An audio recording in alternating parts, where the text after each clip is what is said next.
Chapter 2, Jonathan Harker's Journal, continued. May 5th.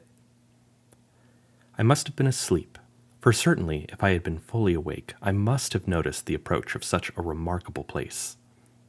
In the gloom, the courtyard looked of considerable size, and as several dark ways led from it under great round arches, it perhaps seemed bigger than it really is. I have not yet been able to see it by daylight. When the caleche stopped, the driver jumped down and held out his hand to assist me to alight. Again, I could not but notice his prodigious strength. His hand actually seemed like a steel vise that could have crushed mine if he had chosen. Then he took out my traps and placed them on the ground beside me as I stood close to a great door, old and studded, with large iron nails, and set in a projecting doorway of massive stone. I could see even in the dim light that the stone was massively carved, but that the carving had been much worn by time and weather. As I stood, the driver jumped again into his seat and shook the reins. The horses started forward, and trap and all disappeared down one of the dark openings. I stood in silence where I was, for I did not know what to do. Of bell or knocker there was no sign. Through these frowning walls and dark window openings it was not likely that my voice could penetrate. The time I waited seemed endless, and I felt doubts and fears crowding upon me. What sort of place had I come to, and among what kind of people? What sort of grim adventure was it on which I had embarked? Was this a customary incident in the life of a solicitor's clerk, sent out to explain the purchase of a London estate to a foreigner? Solicitor's clerk. Mina would not have liked that. Solicitor, for just before leaving London I got word that my examination was successful, and I am now a full-blown solicitor. I began to rub my eyes and pinch myself to see if I were awake. It all seemed like a horrible nightmare to me, and I expected that I should suddenly awake and find myself at home, with the dawn struggling in through the windows, as I had now and again felt in the morning after a day of overwork. But my flesh answered the pinching test, and my eyes were not to be deceived. I was indeed awake and among the Carpathians. All I could do now was to be patient, and to wait the coming of the morning. Just as I had come to this conclusion, I heard a heavy step approaching behind the great door, and saw through the chinks the gleam of a coming light. Then there was the sound of rattling chains and the clanking of massive bolts drawn back. A key was turned with the loud grating noise of long disuse, and the great door swung back. Within stood a tall, old man, clean-shaven save for a long white mustache, and clad in black from head to foot, without a single speck of color about him anywhere. He held in his hand an antique silver lamp, in which the flame burned without chimney or globe of any kind, throwing long, quivering shadows as it flickered in the draught of the open door. The old man motioned me in with his right hand, with a courtly gesture, saying in excellent English, but with a strange intonation, "Welcome to my house. Enter freely and of your own will."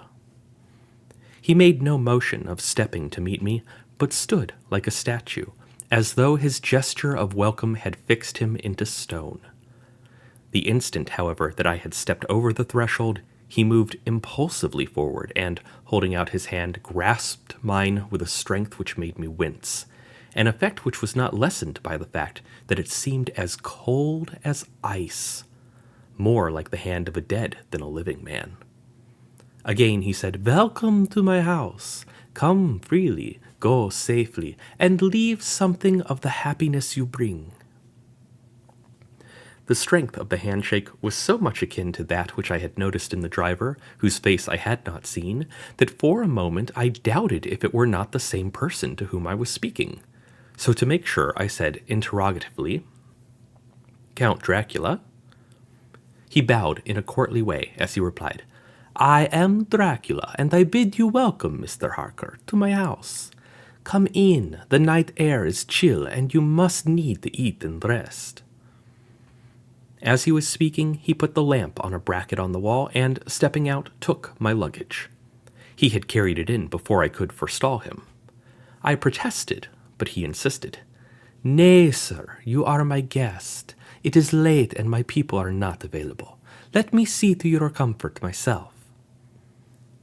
He insisted on carrying my traps along the passage and then up a great winding stair and along another great passage on whose stone floor our steps rang heavily.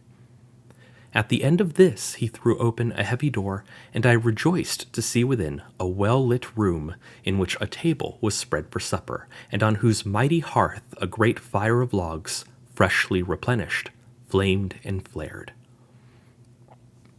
The Count halted, putting down my bags, closed the door, and, crossing the room, opened another door, which led into a small octagonal room lit by a single lamp, and seemingly without a window of any sort.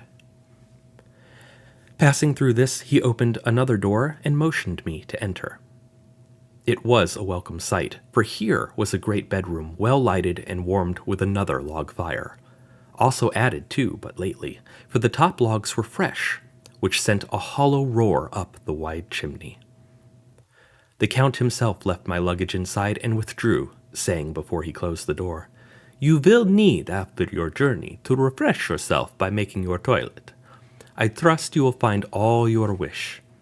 When you are ready, come into the other room, where you will find your supper prepared." The light and warmth and the Count's courteous welcome seemed to have dissipated all my doubts and fears. Having then reached my normal state, I discovered that I was half famished with hunger, so, making a hasty toilet, I went into the other room.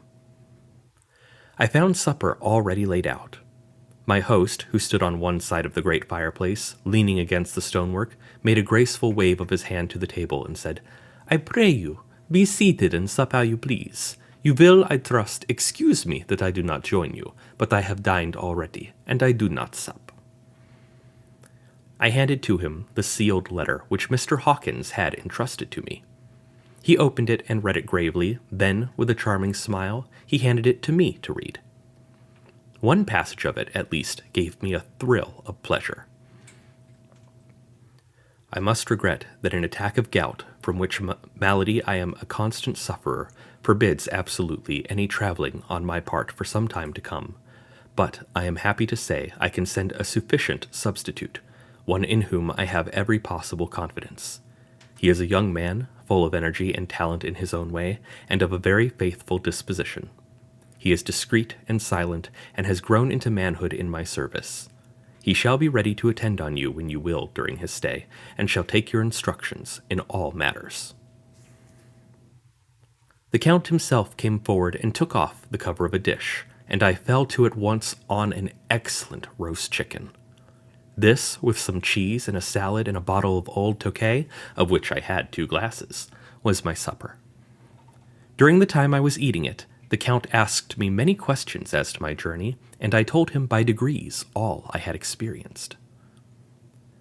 By this time I had finished my supper, and by my host's desire had drawn up a chair by the fire and begun to smoke a cigar which he offered me, at the same time excusing himself that he did not smoke.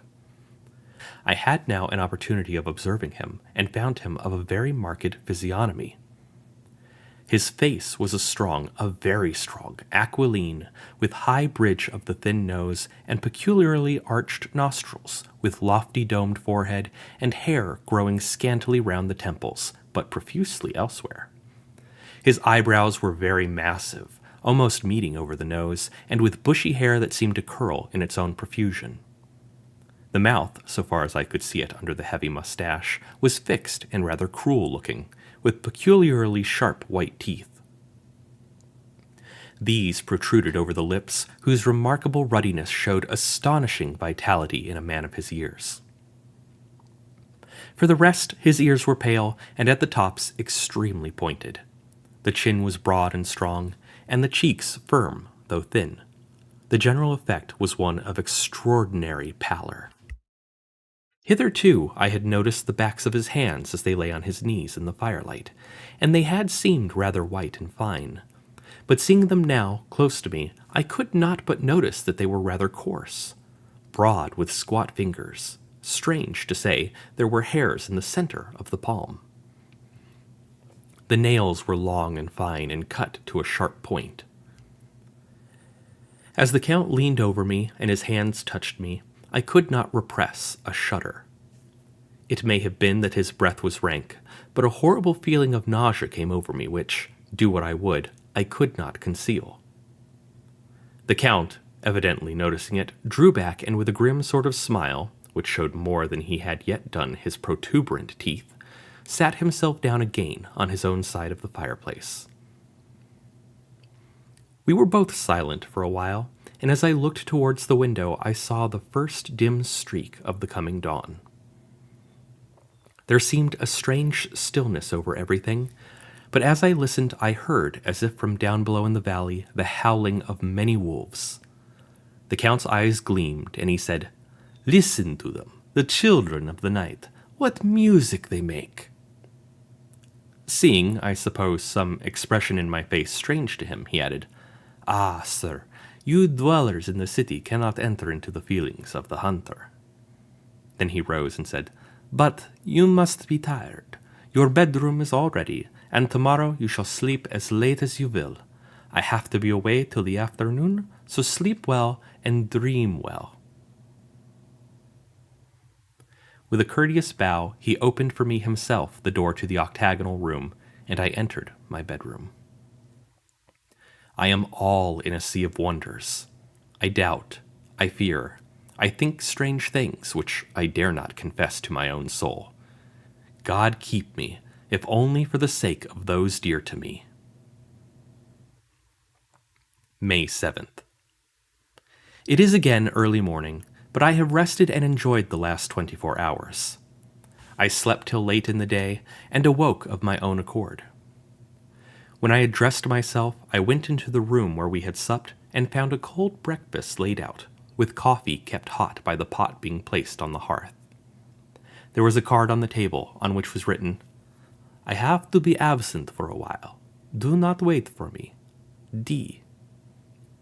I set to and enjoyed a hearty meal. When I had done, I looked for a bell so that I might let the servants know I had finished, but I could not find one. There are certainly odd deficiencies in the house, considering the extraordinary evidences of wealth which are round me. The table service is of gold and so beautifully wrought that it must be of immense value. The curtains and upholstery of the chairs and sofas and the hangings of my bed are of the costliest and most beautiful fabrics, and must have been of fabulous value when they were made, for they are centuries old, though in excellent order. I saw something like them in Hampton Court, but there they were worn and frayed and moth-eaten. But still, in none of the rooms is there a mirror. There is not even a toilet glass on my table, and I had to get the little shaving glass from my bag before I could either shave or brush my hair. I have not yet seen a servant anywhere, or heard a sound near the castle, except the howling of wolves. Some time after I had finished my meal, I do not know whether to call it breakfast or dinner, for it was between 5 and 6 o'clock when I had it, I looked about for something to read, for I did not like to go about the castle until I had asked the Count's permission. There was absolutely nothing in the room, book, newspaper, or even writing materials, so I opened another door in the room and found a sort of library.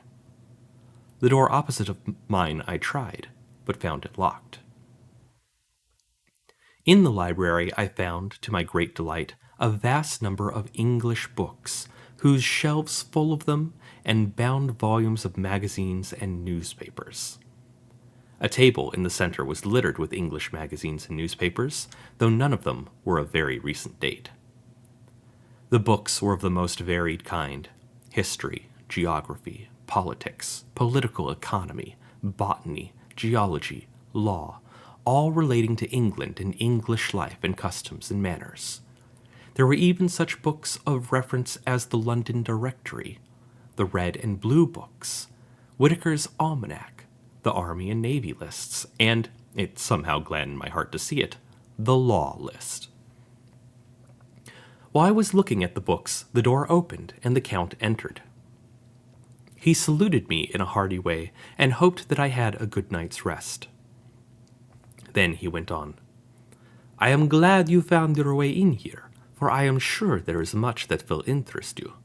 These companions, and he laid his hand on some of the books, have been good friends to me, and for some years past, ever since I had the idea of going to London, have given me many, many hours of pleasure. Through them I have come to know your great England, and to know her is to love her. I long to go through the crowded streets of your mighty London, to be in the midst of the whirl and rush of humanity, to share its life, its change, its death, and all that makes it what it is. But alas, as yet I only know your tongue through books. To you, my friend, I look that I know it to speak. But Count, I said, you know and speak English thoroughly.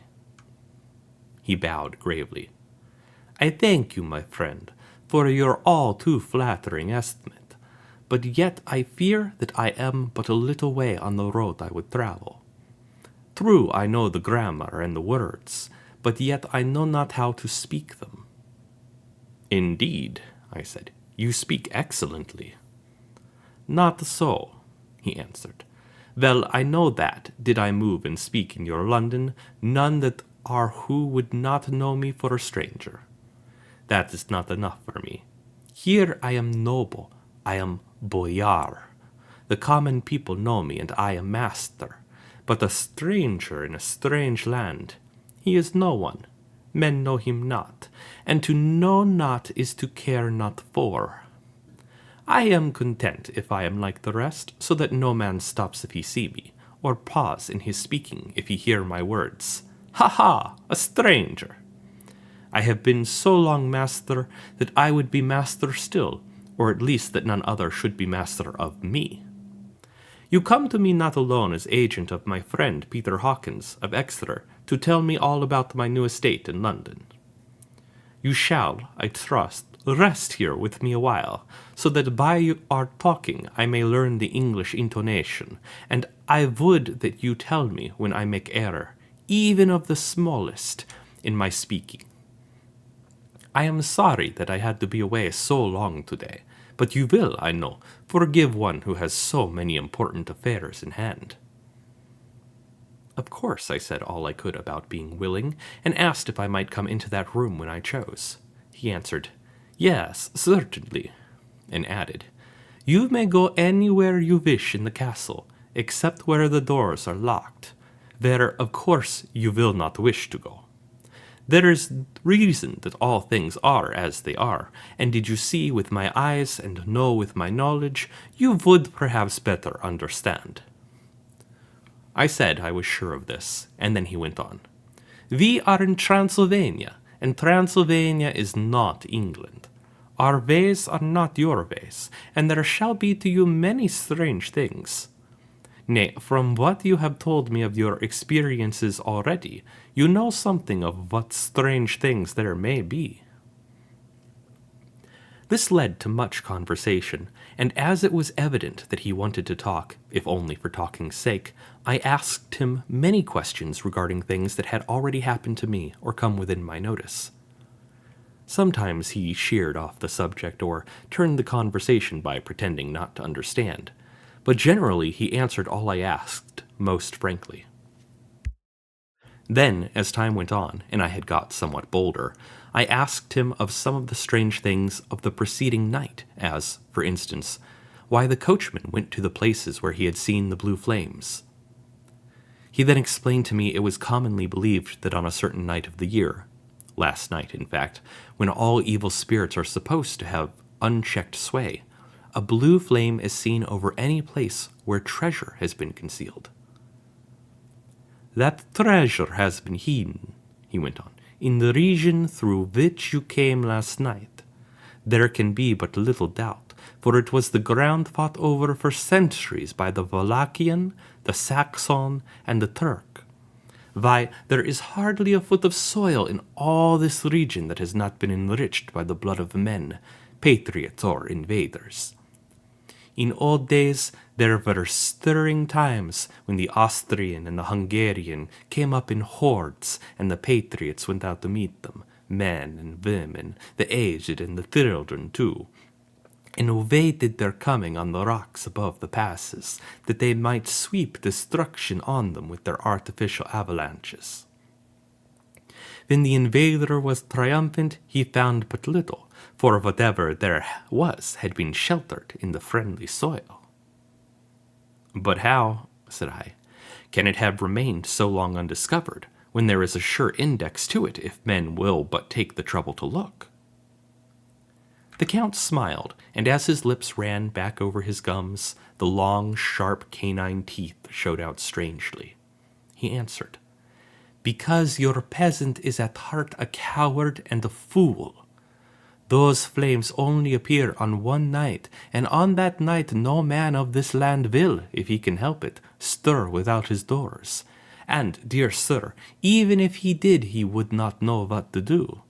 Why, even the peasant that you tell me of, who marked the place of the flame, would not know where to look in daylight even for his own work. Even you would not, I dare be sworn, be able to find these places again?" "There you are right," I said. "I know no more than the dead where even to look for them." Then we drifted into other matters. "Come," he said at last, "tell me of London and of the house which you have procured for me." With an apology for my remissness, I went into my own room to get the papers from my bag. Whilst I was placing them in order, I heard a rattling of china and silver in the next room, and as I passed through noticed that the table had been cleared and the lamp lit, for it was by this time deep into the dark. The lamps were also lit in the study or library, and I found the Count lying on the sofa, reading, of all things in the world, an English Bradshaw's Guide. When I came in, he cleared the books and papers from the table, and with him I went into plans and deeds and figures of all sorts. He was interested in everything, and asked me a myriad questions about the place and its surroundings. He clearly had studied beforehand all he could get on the subject of the neighborhood, for he evidently at the end knew very much more than I did. When I remarked this, he answered, "Well, but, my friend, is it not needful that I should? When I go there, I shall be all alone, and my friend Harker Jonathan, nay, pardon me, I fall into my country's habit of putting our patronymic first. My friend Jonathan Harker will not be by my side to correct and aid me. He will be in Exeter, miles away, probably working at papers of the law with my other friend Peter Hawkins. So." We went thoroughly into the business of the purchase of the estate at Purfleet. When I had told him the facts and got his signature to the necessary papers, and had written a letter with them ready to post to Mr. Hawkins, he began to ask me how I had come across so suitable a place. I read to him the notes which I had made at the time, and which I inscribe here. At Purfleet, on a by-road, I came across just such a place as seemed to be required, and where was displayed a dilapidated notice that the place was for sale. It is surrounded by a high wall of ancient structure, built of heavy stones, and has not been repaired for a large number of years. The closed gates are of heavy old oak and iron, all eaten with rust. The estate is called Carfax, no doubt a corruption of the old quatre face, as the house is four-sided, agreeing with the cardinal points of the compass. It contains in all some 20 acres, quite surrounded by the solid stone wall above mentioned. There are many trees on it, which make it in places gloomy, and there is a deep, dark-looking pond or small lake, evidently fed by some springs, as the water is clear and flows away in a fair-sized stream. The house is very large, and of all periods back, I should say, to medieval times, for one part is of stone immensely thick, with only a few windows high up and heavily barred with iron. It looks like part of a keep, and is close to an old chapel or church. I could not enter it, as I had not the key of the door leading to it from the house, but I have taken with my Kodak views of it from various points. The house has been added to, but in a very straggling way, and I can only guess at the amount of ground it covers, which must be very great. There are but few houses close at hand, one being a very large house only recently added to and formed into a private lunatic asylum. It is not, however, visible from the grounds. When I had finished, he said, "I am glad that it is old and big. I myself am of an old family, and to live in a new house would kill me. A house cannot be made habitable in a day, and after all, how few days go to make up a century. I rejoice also that there is a chapel of old times. We Transylvanian nobles love not to think that our bones may lie amongst the common dead. I seek not gaiety nor mirth, nor the bright voluptuousness of much sunshine and sparkling waters which please the young and gay. I am no longer young, and my heart, through weary years of mourning over the dead, is not attuned to mirth. Moreover, the walls of my castle are broken, the shadows are many, and the wind breathes cold through the broken battlements and casements. I love the shade and the shadow, and would be alone with my thoughts when I may." Somehow, his words and his look did not seem to accord, or else it was that his cast of face made his smile look malignant and saturine. Presently, with an excuse, he left me, asking me to put all my papers together. He was some little time away, and I began to look at some of the books around me. One was an atlas, which I found opened naturally at England, as if that map had been much used. On looking at it, I found in certain places little rings marked, and on examining these, I noticed that one was near London on the east side, manifestly where his new estate was situated. The other two were Exeter and Whitby on the Yorkshire coast. It was the better part of an hour when the Count returned. "Aha!" he said. "Still at your books? Good. But you must not work always. Come, I am informed that your supper is ready." He took my arm, and we went into the next room, where I found an excellent supper ready on the table. The Count again excused himself, as he had dined out on his being away from home. But he sat as on the previous night, and chatted whilst I ate. After supper I smoked, as on the last evening, and the Count stayed with me, chatting and asking questions on every conceivable subject, hour after hour. I felt that it was getting very late indeed, but I did not say anything, for I felt under obligation to meet my host's wishes in every way. I was not sleepy, as the long sleep yesterday had fortified me, but I could not help experiencing that chill which comes over one at the coming of the dawn, which is like, in its own way, the turn of the tide. They say that people who are near death die generally at the change to the dawn or at the turn of the tide. Anyone who has, when tired, and tied as it were to his post, experienced this change in the atmosphere can well believe it. All at once we heard the crow of a cock coming up with preternatural shrillness through the clear morning air. Count Dracula, jumping to his feet, said, "Why, there is the morning again! How remiss I am to let you stay up so long. You must make your conversation regarding my dear new country of England less interesting, so that I may not forget how time flies by us." And, with a courtly bow, he quickly left me. I went into my own room and drew the curtains, but there was little to notice. My window opened into the courtyard. All I could see was the warm gray of quickening sky. So I pulled the curtains again and have written of this day. May 8th. I began to fear as I wrote in this book that I was getting too diffuse, but now I am glad that I went into detail from the first, for there is something so strange about this place and all in it that I cannot but feel uneasy. I wish I were safe out of it, or that I had never come. It may be that this strange night existence is telling on me, but would that were all. If there were anyone to talk to, I could bear it, but there is no one. I have only the Count to speak with, and I fear I am myself the only living soul within the place. Let me be prosaic so far as facts can be. It will help me to bear up, and imagination must not run riot with me. If it does, I am lost. Let me say at once how I stand, or seem to. I only slept a few hours when I went to bed, and feeling that I could not sleep anymore, got up. I had hung my shaving glass by the window and was just beginning to shave. Suddenly, I felt a hand on my shoulder and heard the Count's voice saying to me, "Good morning." I started, for it amazed me that I had not seen him, since the reflection of the glass covered the whole room behind me. In starting, I had cut myself slightly, but did not notice it at the moment. Having answered the Count's salutation, I turned to the glass again to see how I had been mistaken. This time, there could be no error, for the man was close to me, and I could see him over my shoulder, but there was no reflection of him in the mirror. The whole room behind me was displayed, but there was no sign of a man in it, except myself.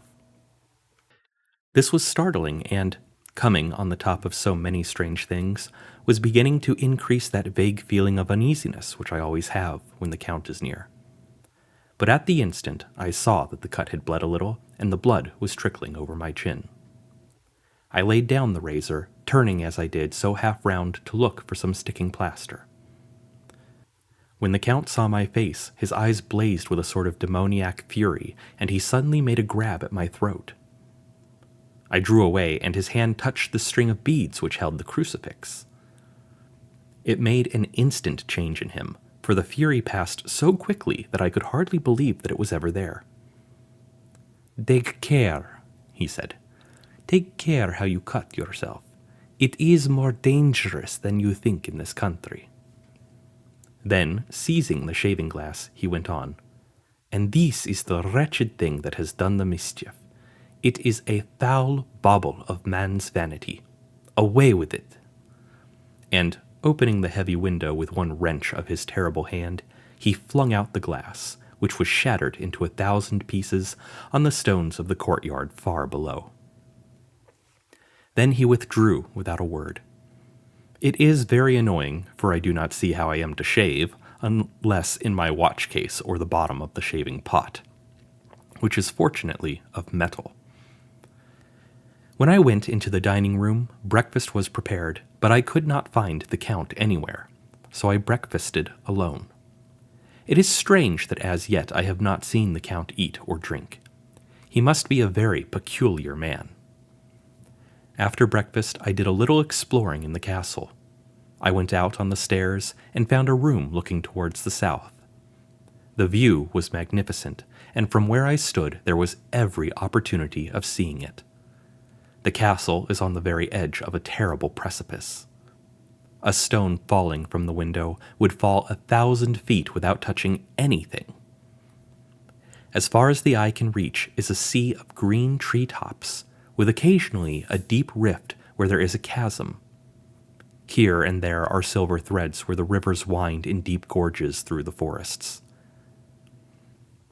But I am not in heart to describe beauty, for when I had seen the view I explored further.